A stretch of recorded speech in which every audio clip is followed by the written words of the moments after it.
Il y a un an, les troupes russes traversaient la frontière pour envahir l'Ukraine. Depuis, des millions d'Ukrainiens se sont réfugiés un peu partout dans le monde. Des centaines de milliers d'autres ont pris les armes pour défendre leur patrie. Des milliers sont morts, des civils, des soldats, victimes des attaques russes. La Russie espérait une guerre éclair. Un an plus tard, le drapeau jaune et bleu flotte toujours sur Kiev. C'est là que je trouve Larissa Galadza, c'est l'ambassadrice du Canada à Kiev. Madame Galadza, merci d'être avec nous. Bon dimanche. Merci à vous, Daniel. Madame Galadza, on s'est parlé, vous et moi, au mois de mai, au moment où vous réintégriez l'ambassade, les quartiers canadiens à Kiev. Comment va la vie à Kiev depuis? Quelle est la différence entre le début du conflit et maintenant? Ici à Kiev, la vie quotidienne retourne au normal, mais chaque jour, tous les jours, il y a des sirènes et la vie est souvent bouleversée. Ailleurs dans le pays, c'est beaucoup et la guerre continue. Il y a des bombardements tous les jours et la souffrance continue. Donc ici à Kiev, nous nous trouvons dans sécurité, mais ailleurs, c'est très difficile. Comment est le moral des Ukrainiens un an plus tard? Le moral est fort. Ils sont fortement déterminés. Ils sont très reconnaissants de l'appui qui fournira leur partenaire. Ils me remercient tous les jours que nous sommes présentes ici en Ukraine et ils sont déterminés à aller à la victoire. Pensiez-vous, Madame Galadza, pensiez-vous l'année dernière qu'un an plus tard, on serait toujours dans ce conflit?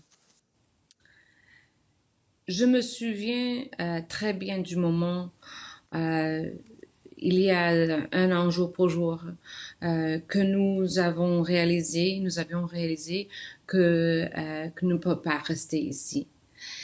À ce moment-là, j'étais convaincue que je reviendrais, mais mais j'avais peur de la question. Je ne savais tout simplement pas euh, qu'est-ce que nous allons trouver ici en Ukraine.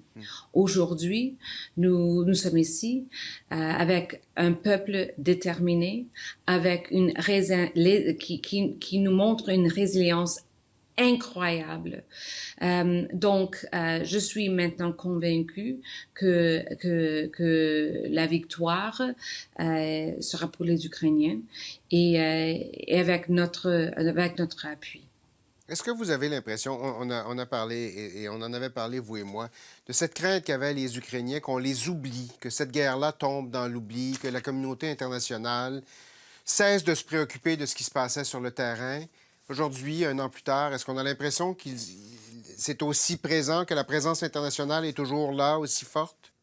À mon avis, la présence internationale est plus grande aujourd'hui qu'en était. Juste la semaine dernière, tous les jours, il y a des leaders des pays partenaires d'Ukraine qui sont ici à Kiev. Chaque jour, il y a des nouveaux engagements de la part de leurs partenaires, y compris le Canada. Nous venons de voir l'annonce du Premier ministre que le Canada fournira des chars, des munitions, des cartouches, un autre véhicule blindé. Il y a plus de sanctions que nous imposerons. Donc, les Ukrainiens me disent tous les jours que notre présence est très importante et c'est notre présence qui leur donne l'espoir de continuer. Il y a des analystes du conflit qui regardent ça à distance et qui se disent peut-être que la solution, elle doit passer par une négociation. Qu'est-ce que vous en pensez? Les Ukrainiens ont passé plusieurs années en négociation avec les Russes. après 2015. Ils savent très, très bien que les Russes ne négocient pas avec un bon foi. Pas du tout.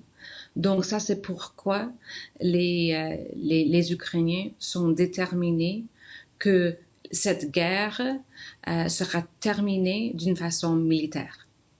Combien de temps est-ce qu'ils peuvent encore tenir le coup, les Ukrainiens? Un an plus tard, on sent le stress que ça impose sur les soldats sur le terrain. On croyait que l'hiver allait donner un avantage aux soldats ukrainiens. Les Russes ont quand même réussi à maintenir certaines positions. Combien de temps ils peuvent maintenir le coup, d'après vous?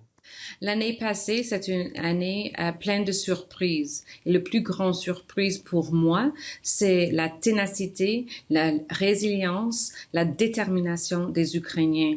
Donc, je ne ferai pas des prognoses, des estimées parce que vraiment, pour les Ukrainiens, c'est leur existence.